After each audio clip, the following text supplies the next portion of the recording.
In Davos, Switzerland, Klaus Schwab and his fellow wannabe tyrants have come out into the open as the arbiters of world government. They are openly calling for world war and the end of national sovereignty. And they openly acknowledge that they must move quickly to be victorious. Many are celebrating the fact that the people of Sri Lanka are rising up against their corrupt politicians, burning their homes and destroying city property. But this is nothing to celebrate. This is exactly what the World Economic Forum is hoping for. They want governments to be destroyed and the people to lose all faith in the nation-state. Their plan is to starve the people into destroying their own governments so they can act as saviors. It is important for Americans to realize that the current administration is not failing at all. They are accomplishing exactly what they set out to do. They did not steal the 2020 election to secure power.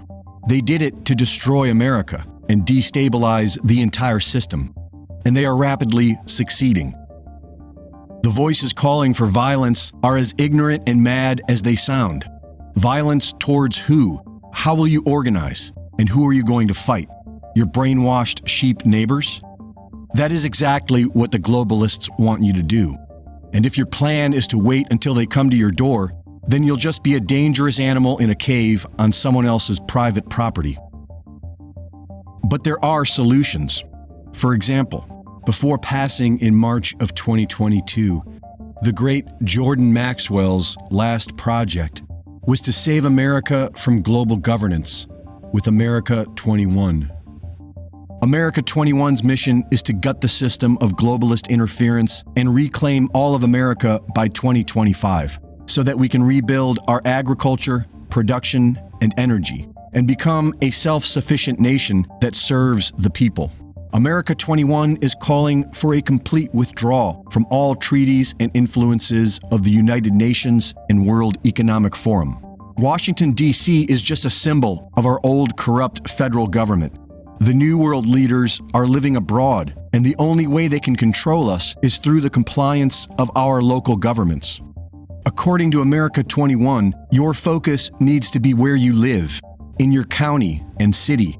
Global governance ultimately depends on your county being taken over. This is where you need to resist now. This is how the United Nations and the globalists have been doing it, and it's the only way to properly reverse it. America 21 has been having success in Montana, and they freely share their working model and support at america21century.com, such as learning what language to look for in your local governments to detect UN initiatives and protocols being deployed by your local officials. Keywords such as 2030, sustainable development, and carbon neutral. Your local officials have to live with you, and in most cases, will prefer to keep their jobs.